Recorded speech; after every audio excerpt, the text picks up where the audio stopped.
Хэрхэн цалингийн үзүүлэлт бүртгэх вэ? Цалингийн үзүүлэлтийг бүртгэхийн тулд системд цалингийн үзүүлэлтийн бүлгийг бүртгэх шаардлагатай. Цалингийн үзүүлэлтийг бүлэглэхдээ дараа нь системээс хайхад цалин бодолтын томьёо оруулж ашиглахад хялбар ойлгомжтой байдлаар бүртгэж өгнө.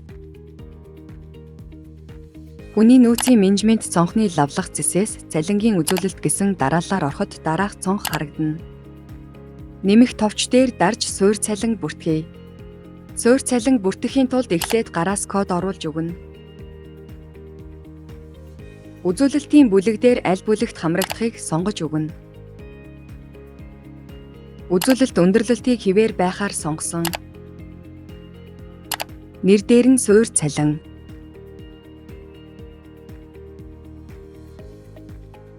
Үзүүлэлтийн төрлийг тоон утгаар оруулах учраас тоон гэснийг сонгож өгнө. Харагдац хэсэгт өөрт тааруулж тохируулна.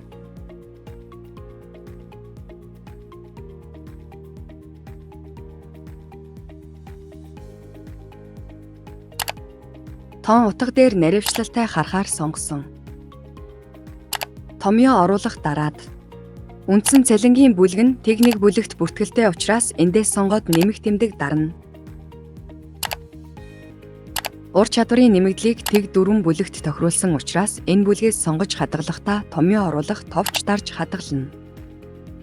Оруулсан мэдээллээ шалгаад хадгалах товч дарна.